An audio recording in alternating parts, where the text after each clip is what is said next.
என் பெயர் அஜய். இது நான் கல்லூரியில் படித்து கொண்டிருந்த போது நடந்த கதை. படிப்பில் நான் எப்போதும் கெட்டிக்காரன். ஆனால் வீட்டு சூழ்நிலை அப்படி ஒன்றும் சொல்லிக் கொள்ளும்படி இல்லை. அப்பா நான் சிறுவனாக இருக்கும்போதே தவறிவிட்டார். அம்மாதான் ஊர் ஊராக போய் தையல் வேலை செய்து என்னை படிக்க வைத்தார். அம்மாவின் கஷ்டத்தை போக்க நானும் ஏதாவது செய்ய வேண்டும் என்ற தவிப்பு என்னுள் எப்போதும் உண்டு.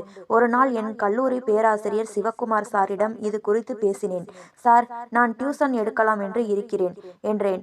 அவர் மிகவும் மகிழ்ச்சி அடைந்து எனக்கு பல மாணவர்களை அறிமுகம் செய்து வைத்தார். மதியம் 2 மணிக்கு கல்லூரி முடிந்ததும் மாலை 4 மணி முதல் வீடு வீடாக சென்று பாடம் எடுப்பேன். நான் சம்பாதிப்பதைக் கண்டு என் அம்மா அடைந்த மகிழ்ச்சிக்கு அளவே இல்லை. இப்படி நாட்கள் போய்க் கொண்டிருக்கையில் ஒரு நாள் சிவக்குமார் சார் என்னை தனியாக அழைத்தார். அஜய், எனக்கு ஒரே ஒரு மகள், பெயர் நிலா. இப்போது 10ஆம் வகுப்பு படிக்கிறாள். அவளுக்கு நீ பாடம் சொல்லிக் கொடுத்தால் நான் மிகவும் கடமைப்பட்டிருப்பேன் என்றார். எனக்கு ஆச்சரியமாக இருந்தது. அவரே ஒரு சிறந்த பேராசிரியர். அவரே பாடம் சொல்லிக் கொடுக்கலாமே. என் முகத்தை பார்த்தே அவர் புரிந்து கொண்டார். அவள் கொஞ்சம் குறும்புக்காரி அஜய். என்னிடம் படிக்க மாட்டேன் என்கிறாள். நீ அவளுக்கு சொல்லிக் கொடு. உனக்கு நான் நல்ல சம்பளம் தருகிறேன் என்றார். சார், பெரிய இடத்து மனிதர். ஆன்லைன் பிசினஸ் என பல வேலைகள் அவருக்கு உண்டு. அவரிடம் வேலை செய்வது எனக்கும் நிம்மதி என தோன்றியது. சரிங்க சார், இன்னும் 2 நாளில் வருகிறேன் என்றேன். ஆனால் அவரோ இன்றே கிளம்பு, இப்போதே அவளை அறிமுகம் செய்து வைக்கிறேன் என்று என்னை அவர் வீட்டிற்கு அழைத்து சென்றார். அவர் வீட்டு வரவேற்பறையில் அமர்ந்திருந்தேன். சில நிமிடங்களில் உள்ளிருந்து ஒரு பெண் வந்தாள். அவளை பார்த்த கணத்தில் என் கண்கள் அப்படியே நிலைத்து நின்றன. அவள் நிலாவா, இல்லை வானிலிருந்து இறங்கி வந்த தேவதையா? என் கண்கள் காண்பது கனவா நனவா என்று எனக்கு புரியவில்லை. அவள் அவ்வளவு அழகு. நான் கொஞ்சம் கூச்ச சுபாவம் உள்ளவன். அம்மா எனக்கு பெண் பிள்ளைகளை மதிக்க வேண்டும் என்று சொல்லிக் கொடுத்திருந்தார். அவளிடம் பாடம் நடத்த தொடங்கினேன். முதல் நாள் வகுப்பு முடிந்து வீடு திரும்பினாலும் என் மனக்கண் முன் அந்த நிலாதான் நின்று கொண்டிருந்தாள். சில நாட்கள் கழித்து ஒரு நாள் அவளிடம் ஒரு சவால் விட்டேன். நிலா, இந்த பயாலஜி டெஸ்டில் நீ நல்ல மார்க் எடுக்கணும், இல்லைனா உனக்கு தண்டனை உண்டு என்றேன் குறும்பாக. அவள் சிரித்து கொண்டே, சார், பயாலஜி எனக்கு சுத்தமா வராது. நான் ஃபெயில் ஆயிட்டா நீங்க என்ன தண்டனை கொடுத்தாலும் ஏத்துக்கிறேன் என்றால் விளையாட்டாக. மறுநாள் டெஸ்ட் முடிவுகள் வந்தன. நான் எதிர்பார்த்தபடியே அவள் ஒரு பாடத்தில் தோல்வியடைந்திருந்தாள். எனக்குள் ஏனோ ஒரு சிறு குதூகலம். அவளை சீண்டுவதில் எனக்கு ஒரு தனி மகிழ்ச்சி. என்ன நிலா, ஃபெயில் ஆயிட்ட? நான் சொன்ன தண்டனை ஞாபகம் இருக்கா என்று அதிகாரமாக பார்த்தேன். அவள் மிகவும் அப்பாவித்தனமாக, ஞாபகம் இருக்கு சார், நீங்க என்ன தண்டனை கொடுத்தாலும் நான் ஏத்துக்கிறேன். ஆனா இதை அப்பாவிடம் சொல்லிடாதீங்க, அவர் என்னைத்தான் திட்டுவார் என்றால் கெஞ்சலாக. அந்த அறையில் நாங்கள் இருவரும் மட்டும்தான் இருந்தோம். அவளுடைய அழகும் அந்த தனிமையும் என் மனதை சற்றே சலனப்படுத்தியது. அவளை அப்படியே அணைத்து கொள்ள வேண்டும் போல தோன்றியது. ஆனால் என் அம்மாவின் வளர்ப்பு என்னை தடுத்தது. சரி நிலா, உன்னோட நேர்மைக்காக இந்த முறை உன்னை மன்னிச்சு விடுறேன். ஆனா அடுத்த முறை ஃபெயிலானால் நிச்சயம் பெரிய தண்டனை உண்டு என்றேன். அவள் நிம்மதியாக சிரித்தாள். வழக்கம் போல ஒரு நாள் நான் கல்லூரியில் இருந்தபோது சிவக்குமார் சார் என்னிடம் பதற்றமாக வந்தார். அஜய், உன்னிடம் ஒரு முக்கியமான விஷயம் பேச வேண்டும், நிலாவை பற்றிதான் என்றார். எனக்கு தூக்கி வாரி போட்டது. ஒருவேளை நாங்கள் பேசிக்கொண்டது அவருக்கு தெரிந்து விட்டதோ? ஆனால் அவர் சொன்ன விஷயம் என்னை உறைய வைத்தது. அஜய், எனக்கு ஒரு அவசர வேலையாக வெளியூர் செல்ல வேண்டியிருக்கிறது. இந்த நகரத்தில் எனக்கு உன்னை தவிர வேறு யாரையும் அவ்வளவு நம்பிக்கையாக தெரியவில்லை. நிலாவிற்கு தேர்வு நெருங்குவதால் அவளை உன் வீட்டிற்கு அழைத்து செல்கிறாயா? உன் அம்மாவுடன் அவள் அங்கே இருக்கட்டும், நீயும் அவளுக்கு பாடம் சொல்லிக் கொடுக்கலாம் என்றார். என் இதயம் வேகமாக துடிக்க ஆரம்பித்தது. அந்த பேரழகி என் வீட்டில் என்னுடன் சில நாட்கள் தங்க போகிறாளா? நிச்சயமாக சார், நான் அவளை பார்த்து கொள்கிறேன் என்று சொல்லிவிட்டேன். ஆனால் உள்ளுக்குள் என் குதிரை எங்கெங்கோ ஓடிக்கொண்டிருந்தது. அடுத்த அத்தியாயத்தில் என்ன நடக்கும் என்று தெரிந்து கொள்ள ஆர்வமாக உள்ளீர்களா? மறந்துவிடாமல் நம்ம சேனலை லைக் அண்ட் சப்ஸ்கிரைப் பண்ணுங்க. நிலா அஜயின் வீட்டிற்கு வந்த பிறகு அவர்களின் உறவில் என்ன மாற்றம் ஏற்படும்? கதையின் விறுவிறுப்பு. அஜய் மற்றும் நிலாவின் சிவக்குமார் சார் சொன்ன அந்த வார்த்தை என் தலையில் இடியாக விழுந்தது. நிலாவை என் வீட்டிற்கு அழைத்து செல்வதா? ஒரு பக்கம் மகிழ்ச்சியாக இருந்தாலும் இன்னொரு பக்கம் பயமாக இருந்தது. நிலா போன்ற பேரழகி என் குட்டி வீட்டில் என்னுடன் தங்குவதா? என் மனக்கட்டுப்பாட்டை என்னால் காக்க முடியுமா? ஆனால் என் அம்மாவின் முகம் ஞாபகம் வந்தது. அம்மா வீட்டில் தான் இருப்பார், நிலாவை அம்மாவோடு தூங்க சொல்லலாம் என்று எனக்கு நானே சமாதானம் சொல்லிக்கொண்டு சம்மதித்தேன். சிவகுமார் சார் வீட்டிற்கு சென்றோம். நிலா ஏற்கனவே தயாராக இருந்தாள். கையில் ஒரு சிறிய பையுடன். முகம் சற்று வாடி போயிருந்தது. சார், அவளுக்கு புத்திமதி சொன்னார். நிலா, அஜய் சார் பேச்சை கேட்டு நடக்கணும். அவங்க அம்மா உன்னை நல்லா பார்த்துப்பாங்க. சமத்தா படிச்சிட்டு வா என்றார். நிலா மெல்லிய குரலில், சரிப்பா, நான் சாரை தொந்தரவு செய்ய மாட்டேன் என்றாள். என்னுடைய பழைய மோட்டார் சைக்கிளில் அவளை ஏற்றிக்கொண்டேன். அவளுடைய பேக் முன்னால் இருக்க அவள் பின்னால் அமர்ந்தாள். வண்டி நகரத் தொடங்கிய போது நிலை தடுமாறாமல் இருக்க அவள் என் தோள் மீது மென்மையாக கை வைத்தாள். அடுத்த தொடுதல் என் உடலில் மின்னல் பாய்ந்தது போன்ற உணர்வை தந்தது. என் இதயம் முன்னெப்போதும் இல்லாத வேகத்தில் துடிக்கத் தொடங்கியது. அவளிடமிருந்து விலகி இருக்க வேண்டும் என்று நினைத்த என் மனம் ஏனோ அவளை இன்னும் நெருங்க துடித்தது. வீட்டிற்கு போனதும் நிலாவை என் அம்மாவிடம் அறிமுகப்படுத்தினேன். அம்மா அவளை அன்போடு வரவேற்றாலும் என்னை தனியாக அறைக்குள் அழைத்தார். அஜய், என்னடா இது, உனக்கு ஞாபகம் இருக்கா இல்லையா? உன் பெரியப்பா பையன் கல்யாணம் இன்னைக்குதான். நான் இப்போ கிளம்புனாதான் அங்கே போக முடியும். 3 நாள் அங்கேயே இருக்கணும்னு சொன்னேனே. இப்போ இந்த பொண்ணை யாரோட விட்டுட்டு போவேன் என்றார் அம்மா கவலையாக. எனக்கு தூக்கி வாரி போட்டது. அம்மாவும் இல்லை என்றால் நானும் நிலாவும் மட்டும்தான் இந்த வீட்டில் இருப்போமா? அம்மா இப்போ அவளை திருப்பி அனுப்ப முடியாது. சார் வெளியூர் போயிட்டார். நீ கல்யாணத்துக்கு போயிட்டு வா, நான் பார்த்துக்கிறேன். நிலா ரொம்ப நல்ல பொண்ணு என்றேன். அம்மா தயங்கினார். ஊர் உலகம் தப்பா பேசுமேடா. நான் சற்று எரிச்சலோடு, அம்மா, என் மேல உனக்கு நம்பிக்கை இல்லையா? உன் வளர்ப்பு அப்படிப்பட்டதா? நீ நிம்மதியா போயிட்டு வா. உன் மகன் தப்பான பாதைக்கு ஒருபோதும் போக மாட்டான் என்று உறுதி அளித்தேன். என் நம்பிக்கையை பார்த்து அம்மா அரைகுறை மனதோடு கிளம்பி சென்றார். இரவு ஆனது. நிலாவிடம் அம்மா பக்கத்து ஊருக்கு ஒரு விசேஷத்திற்கு போயிருப்பதாகவும் இரவு வந்து விடுவார் என்றும் ஒரு பொய் சொன்னேன். நாங்கள் இருவரும் மட்டும்தான் வீட்டில் இருக்கிறோம் என்று தெரிந்தால் அவள் பயப்படுவாள் அல்லது என் மீது தவறான அபிப்பிராயம் கொள்வாள் என நினைத்தேன். நிலாவிற்கு பாடம் நடத்த தொடங்கினேன். ஆனால் அவள் கண்கள் சோர்ந்து போயிருந்தன. சார், நாளைக்கு லீவு தானே, மீதி நாளைக்கு படிக்கலாமா என்று கெஞ்சலாக கேட்டாள். நானும் அவளை தூங்க சொன்னேன். நான் என் அறையில் ஆழ்ந்த உறக்கத்தில் இருந்தேன். திடீரென்று கதவு திறக்கும் சத்தம் கேட்டு விழித்தேன். ஆனால் யாரோ ஒருவர் என் படுக்கையில் வந்து படுப்பது போல உணர முடிந்தது. பயத்தில் படபடவென விளக்கை போட்டேன். அங்கே நிலா என் பக்கத்தில் படுத்து கொண்டிருந்தாள். நிலா, என்ன இது? ஏன் இங்கே வந்த? உன் ரூமுக்கு போ என்று பதறினேன். நிலா கண்களில் கண்ணீரோடு, சார், தப்பா நினைக்காதீங்க. எனக்கு இருட்டுனாலும் தனியா தூங்கணுனாலும் ரொம்ப பயம். வீட்டுல எப்பவும் அப்பா ரூம்ல தான் என் பெட்டு இருக்கும். இப்போ இந்த வீட்டுல உங்க அம்மாவும் இல்லை. நீங்க மட்டும்தான் இருக்கீங்க. பயத்துல அழுக வந்துருச்சு சார். ப்ளீஸ், நான் இங்கேயே ஒரு ஓரமா படுத்துக்கிறேன் என்று விம்மி அழுதாள். அவளுடைய அந்த அப்பாவித்தனமான பேச்சை கேட்டு என் தலையே வெடித்து விடும் போல இருந்தது. நிலா, நீ சின்ன பொண்ணு கிடையாது. ஒரு ஆணும் பெண்ணும் ஒரே அறையில் இப்படி இருக்க கூடாதுன்னு உனக்கு தெரியாதா என்று அவளுக்கு புரிய வைக்க முயன்றேன். ஆனால் அவள் எதையும் கேட்கும் நிலையில் இல்லை. எனக்கு தெரியும் சார், ஆனா என் பயத்துக்கு முன்னாடி எதுவும் பெருசா தெரியல. ப்ளீஸ் சார் என்று தேம்பி அழுதாள். அவள் அழுவதை பார்க்க என் மனது தாங்கவில்லை. அவளுடைய அழகும் அந்த நள்ளிரவு நேரமும் என்னை நிலை தடுமாற வைத்தாலும் என் அம்மாவின் வளர்ப்பு என்னை ஒரு வேலியைப் போல காத்தது. சரி நிலா, அழாதே. நீ இங்கே படுத்துக்கோ, நான் தரையில் படுத்துக்கிறேன் என்றேன். அவள் மெல்ல தலை நிமிர்ந்து என்னை பார்த்தாள். அந்த பார்வையில் ஒரு நன்றி கலந்த காதல் மின்னியதா அல்லது என் கற்பனையா? நிலா என் அறையில் வந்து படுத்த அந்த இரவு ஒரு யுகமாக எனக்கு தோன்றியது. நான் தரையில் படுத்துக் கொள்கிறேன், நீ கட்டிலில் படு என்று சொல்லிவிட்டேனே தவிர எனக்கு தூக்கம் வரவில்லை. கட்டிலில் நிலா உறங்கிக் கொண்டிருந்த கோலம் என் மனதை கலைத்தது. அவள் போர்த்தி கொள்ளாமல் அஜாக்கிரதையாக உறங்குவதை பார்க்க பார்க்க என் இளமனது சலனப்பட்டது. நான் ஒரு சாதாரண மனிதன்தான். எவ்வளவு நேரம்தான் என்னால் கட்டு போட்டு கொள்ள முடியும் என்று என் உள் மனது கேட்டது. இந்த தவிப்பிலிருந்து தப்பிக்கவும் நிலாவிற்கு என் மேல் ஒரு பயத்தை உண்டாக்கவுமே நான் ஒரு கடினமான முடிவை எடுத்தேன். மறுநாள் விடிந்தது.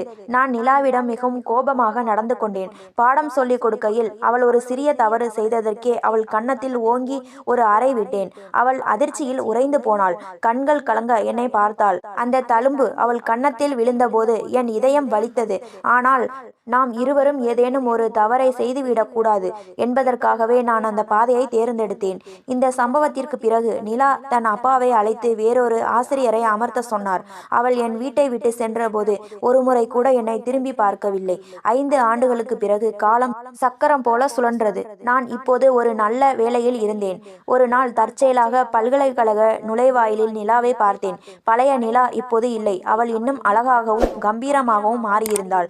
அவளை சுற்றி பல நண்பர்கள் இருந்தார்கள். நான் அவளிடம் பேச முயன்றபோது அவள் என்னை தெரியாதது போலவே கடந்து சென்றாள். என் இதயம் சுக்கு நூறாக உடைந்தது. அன்று நான் அடித்த அடியின் வலி இன்னும் அவள் மனதில் ஆறாமல் இருப்பதை உணர்ந்தேன்.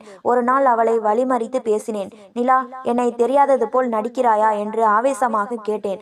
அவள் மிக அலட்சியமாக, அன்று நீங்கள் என் ஆசிரியர், இன்று நீங்கள் எனக்கு யாருமே இல்லை. எனக்கு பிடித்தவர்களுடன் நான் பழகுகிறேன், உங்களுக்கு என்ன என்று சீறினாள். அவளுடைய அந்த பேச்சு என்னை கவலையடைய செய்தது. அவளிடம் உண்மையை சொல்ல இதுவே சரியான தருணம் என முடிவு செய்தேன். நிலா, அன்று நான் உன்னை அடித்தது ஏன் தெரியுமா? நாம் இருவரும் இருந்த அந்த சூழ்நிலை அப்படிப்பட்டது. நானும் உன்னை நேசித்தேன். ஆனால் என் உணர்ச்சிகள் தடம் மாறிவிடக் கூடாது என்பதற்காகவும் உன்னை பாதுகாக்கவுமே உன்னை வெறுப்பது போல் நடித்தேன். ஒரு ஆணாக என் கட்டுப்பாட்டை இழந்து விடுவேனோ என்ற பயத்தில்தான் உன்னை விலகினேன் என்று என் இதயத்தை திறந்து பேசினேன். நான் சொன்னதை கேட்டு நிலா அப்படியே மௌனமாகி நின்றாள். அவள் கண்களில் நீர் திரண்டது. எதுவும் பேசாமல் அங்கிருந்து ஓடிவிட்டாள். சில நாட்கள் கடந்தன. நான் அவளுடைய மன்னிப்பிற்காக காத்திருந்தேன். ஒரு நாள் மாலை நிலாவே என்னை தேடி வந்தாள். மன்னிச்சிடுங்க அஜய், நீங்க சொன்னதுக்கு அப்புறம் தான் உங்களோட தியாகம் எனக்கு புரிஞ்சது. எனக்கு பிடிவாதம் அதிகம், அதான் உங்க மேல கோபமா இருந்தேன். ஆனா உங்க அன்பு எனக்கு இப்பதான் புரியுது என்று அழுதாள். நான் உடனே என் அம்மாவிடம் பேசி நிலாவின் அப்பாவான என் பேராசிரியரிடம் பெண் கேட்க சொன்னேன். என் மீதும் என் ஒழுக்கத்தின் மீதும் மிகுந்த நம்பிக்கை கொண்டிருந்த சிவகுமார் சார் ஒரு நொடி கூட யோசிக்காமல் சம்மதித்தார். 15 நாட்களுக்கு பிறகு அதே அறை, அதே கட்டில். ஆனால் இன்று நிலா பயந்து போய் என் அறைக்கு வரவில்லை. என் மனைவியாக, என் இல்லத்தரசியாக வந்திருக்கிறாள். அவளுடைய அந்த அழகான கண்கள் வெட்கத்தில் தாழ்ந்திருந்தன. அவள் கரங்களை பற்றி கொண்டேன். நிலா, அன்று நீ பயந்து வந்து என் அறையில் படுத்தபோது உனக்கு தண்டனை கொடுத்தேன். ஆனால் இன்று இந்த அறை, இந்த கட்டில், ஏன் என் உயிர் கூட உனக்குத்தான் சொந்தம் என்று அவள் கையில் முத்தமிட்டேன். அவள் நாணத்துடன் என் தோளில் சாய்ந்து கொண்டாள். ஒரு நீண்ட கால காத்திருப்பிற்கு பின் எங்கள் காதல் ஒரு அழகான வாழ்வாக மலர்ந்தது. திருமணம் முடிந்து 1 மாதம் ஓடிவிட்டது. இப்போது நிலா என் வீட்டில் என் அம்மாவோடு ஒரு மகளாகவே பழகிவிட்டாள். நான் வேலைக்கு சென்றுவிட்டு மாலை வீடு திரும்பும் போதெல்லாம் வாசலிலேயே எனக்காக காத்திருக்கும் அவளது முகம் என் அத்தனை சோர்வையும் நீக்கிவிடும். அன்று ஒரு மழைக்கால மாலை, ஜன்னல் வழியாக சாரல் உள்ளே வந்து கொண்டிருந்தது. நிலா ஹாலில் அமர்ந்து ஏதோ ஒரு புத்தகத்தை படித்து கொண்டிருந்தாள். நான் மெல்ல அவள் பின்னால் சென்று அவள் கண்களை பொத்தினேன். என்ன அஜய் சார், இன்னும் அதே பழைய விளையாட்டுதானா என்று சிரித்து கொண்டே கேட்டாள். இப்போது நான் உன் சார் இல்லை நிலா, உன் கணவன் என்று அவள் அருகில் அமர்ந்தேன். அவள் கையில் இருந்த புத்தகம் பயாலஜி. அதை பார்த்ததும் எனக்கு பழைய நினைவுகள் முட்டி மோதின. இன்னும் இந்த பயாலஜி உன்னை விடவில்லையா என்று கேலியாக கேட்டேன். நிலா சட்டென்று புத்தகத்தை மூடிவிட்டு என் மடியில் தலை சாய்த்தாள். இந்த பயாலஜி தான் நம்மை சேர்த்தது அஜய். அன்று நீங்கள் அந்த ஒரு பாடத்தின் நான் ஃபெயிலானதற்காக அறைந்த அந்த அறை, அதன் வலி இப்போதும் என் மனதில் இருக்கிறது. ஆனால் அந்த வலிதான் இன்று உங்களை என் கைகளில் ஒப்படைத்திருக்கிறது. நானும் பழைய நினைவுகளில் மூழ்கினேன். அன்று நீ என் அறைக்குள் பயந்து வந்து படுத்த அந்த நள்ளிரவு என் வாழ்க்கையிலேயே மிக கடினமான இரவு அது நிலா. ஒரு பக்கம் உன் மேல் இருந்த ஈர்ப்பு, மறுபக்கம் என் அம்மாவின் நம்பிக்கை. நான் உன்னை அன்று அடித்தது உன்னை வெறுக்க அல்ல, என் மீதே எனக்கு இருந்த பயத்தினால்தான். நிலா என் கைகளை இறுக பற்றி கொண்டாள். எனக்கு தெரியும் அஜய், ஒருவேளை அன்று நீங்கள் தடுமாறி இருந்தால் இன்று நாம் இப்படி ஒருவரை ஒருவர் மதிக்கும் தம்பதிகளாக இருந்திருக்க மாட்டோம். என் அப்பா உங்கள் மேல் வைத்த நம்பிக்கை எவ்வளவு பெரியது என்பது இப்போது புரிகிறது. அப்போது அம்மா காஃபியுடன் உள்ளே வந்தார். என்ன 2 பேரும் பழைய கதையை தோண்டி எடுத்துக்கிட்டு இருக்கீங்களா? நிலா, இவன் உன்னை ரொம்ப வேலை வாங்குறானா? சொல்லு, அவனை இப்போவே வீட்டை விட்டு துரத்திடலாம் என்று கிண்டலாக கேட்டார். நிலா சிரித்து கொண்டே, இல்லை அத்தை, அவர் பாடம் நடத்தின காலமெல்லாம் முடிந்து விட்டது. இப்போது நான் சொல்வதை தான் அவர் கேட்கிறார் என்றால் குறும்பு மின்ன. அன்று இரவு நிலா என்னிடம் ஒரு வேண்டுகோள் வைத்தாள். அஜய், நான் மேற்படிப்பை தொடர விரும்புகிறேன். நீங்கள் எனக்கு மீண்டும் ஆசிரியராக இருந்து வழிகாட்ட வேண்டும் என்றாள். கண்டிப்பாக நிலா, ஆனால் ஒரு நிபந்தனை. இந்த முறை டெஸ்டில் ஃபெயிலானால் தண்டனை கொஞ்சம் வித்தியாசமாக இருக்கும் என்று நான் கண் சிமிட்டினேன். நிலா வெட்கத்தில் சிவந்து, இப்போது நான் எதற்கும் தயாராகவே இருக்கிறேன் என்று என் தோளில் சாய்ந்து கொண்டாள். எங்கள் வாழ்க்கை ஒரு அழகான அழகான நதியாக ஓடிக்கொண்டிருந்தது. காதல் என்பது வெறும் ஈர்ப்பு மட்டுமல்ல, அது ஒருவரை ஒருவர் மதிப்பதிலும் சரியான நேரத்தில் சரியான முடிவுகளை எடுப்பதிலும் இருக்கிறது என்பதை நிலா எனக்கு புரிய வைத்தாள். காலங்கள் சக்கரம் போல சுழன்றன. நிலா இப்போது அவளுடைய மேற்படிப்பை முடித்துவிட்டு ஒரு கல்லூரியில் விரிவுரையாளராக பணிபுரிய தொடங்கியிருந்தாள். காலையில் இருவரும் அவரவர் வேலைக்கு செல்வதும் மாலையில் மீண்டும் அதே பழைய மோட்டார் சைக்கிளில் வீட்டுக்கு திரும்புவதும் எங்களுடைய அழகான வழக்கமாக மாறியிருந்தது. அன்று மாலை நிலா வழக்கத்தை விட சோர்வாக தெரிந்தாள். வீட்டுக்கு வந்ததும் சோபாவில் அமர்ந்தவள் என் கைகளை பிடித்து கொண்டாள். அஜய், எனக்கு ஒரு மாதிரி பயமா இருக்கு என்றாள் மெல்லிய குரலில். ஏன் நிலா, அந்த பழைய இருட்டு பயம் மறுபடியும் வந்துடுச்சா என்று நான் சிரித்துக்கொண்டே கேட்டேன். அவள் என் கண்களை நேருக்கு நேர் பார்த்தாள். அவள் கண்களில் ஒரு புதிய தேடல் தெரிந்தது. இல்லை அஜய், அது அந்த பயம் இல்லை. நம் வாழ்க்கையில் இன்னொரு உயிர் வரப்போகிறதோ என்ற ஒரு இன்பமான பயம் என்றாள். அந்த நொடி எனக்குள் ஏற்பட்ட மகிழ்ச்சிக்கு எல்லையே இல்லை. நான் அவளை அப்படியே அள்ளி அணைத்து கொண்டேன். அம்மாவுக்கு இந்த விஷயம் தெரிந்ததும் அவர் அடைந்த ஆனந்தத்திற்கு அளவே இல்லை. நிலாவை ஒரு பூவை போல பார்த்து கொள்ள தொடங்கினார். சில மாதங்களுக்கு பிறகு நிலா இப்போது 9 மாத கர்ப்பிணியாக இருந்தாள். அவளது வளைகாப்பு விழா மிக விமர்சையாக நடந்தது. என் பேராசிரியர் சிவகுமார் சார் மேடைக்கு வந்து என் கைகளை பற்றி கொண்டார்.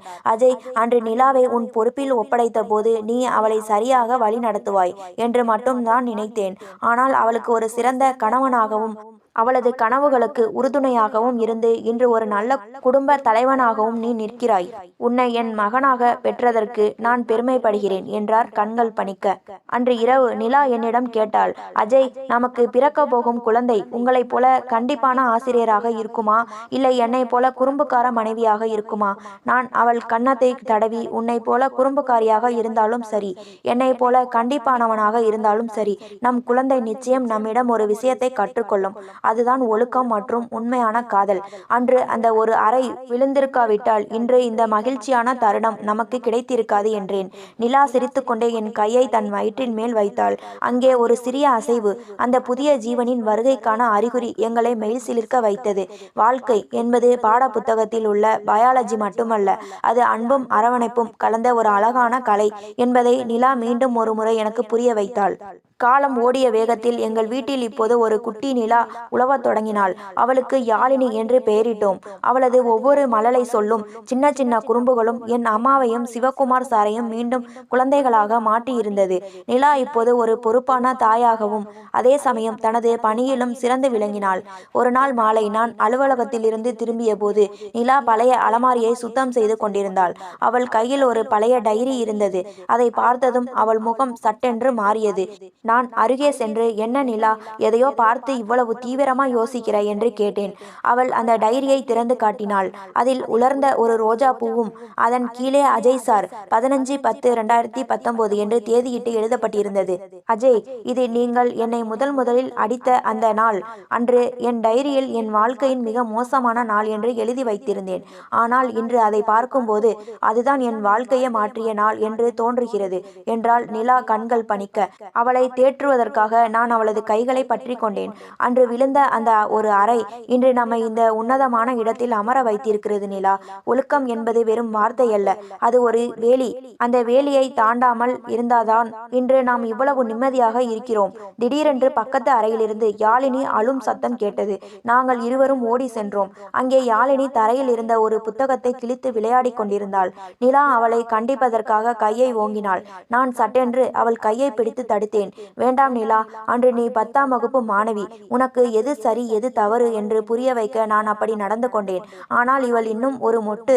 இவளுக்கு அன்பால் மட்டுமே பாடம் சொல்லிக் கொடுக்க வேண்டும் என்றேன் சிரித்து கொண்டே.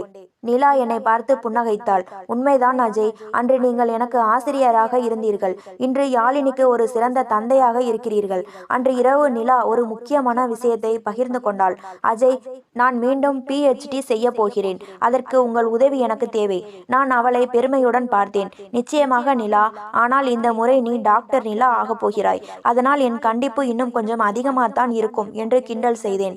அவள் நாணத்துடன், இந்த முறை நீங்கள் எந்த தண்டனை கொடுத்தாலும் நான் அதை தடையின்றி ஏற்றுக்கொள்வேன் என்று என் தோளில் சாய்ந்து கொண்டாள். எங்கள் காதல் கதை ஒரு பாடமாக தொடங்கி ஒரு காவியமாக மாறி இப்போது ஒரு புதிய தலைமுறையை நோக்கி பயணித்துக் கொண்டிருக்கிறது. ஆண்டுகள் உருண்டோடின. என் தலைமுடியில் ஆங்காங்கே நரை எட்டி பார்த்தது. நிலா இப்போது ஒரு கல்லூரியின் துணை தலைவராக உயர்ந்திருந்தாள். எங்கள் மகள் யாழினிக்கு இப்போது 10 வயது. யாழினி அப்படியே அவளுடைய அம்மாவைப் போலவே இருந்தாள். அதே கண்கள், அதே குறும்பு, அதே பிடிவாதம். ஒரு நாள் மாலை யாழினி தன் பள்ளி பாட புத்தகத்தை என் முன்னால் தூக்கி போட்டுவிட்டு, அப்பா, எனக்கு இந்த மேக்ஸ் சுத்தமா புரியல, என்னால இதை படிக்கவே முடியாது என்று சினுங்கினாள். நிலா உள்ளிருந்து வந்து, ஏன் யாழினி, அப்பா எவ்வளவு அழகா சொல்லி தருவார் தெரியுமா, ஒழுங்கா படி என்று அதட்டினாள். யாழினி முகத்தை திருப்பி கொண்டு, நீங்க 2 பேரும் எப்பவும் இப்படித்தான் சொல்வீங்க என்று கோபித்து கொண்டு தன் அறைக்கு சென்று கதவை சாத்தி கொண்டாள். நிலா என்னை பார்த்து பெருமூச்சு விட்டாள். பார்த்தீங்களா அஜய், இவள் அப்படியே என்னை மாதிரியே இருக்கிறாள். அன்று நான் பயாலஜியை பார்த்து பயந்தபோது நீங்கள் எனக்கு எப்படி புரிய வைத்தீர்களோ அதே மாதிரி இவளுக்கும் இப்போ ஒரு வாத்தியார் தேவை போல என்றாள் சிரித்துக்கொண்டே.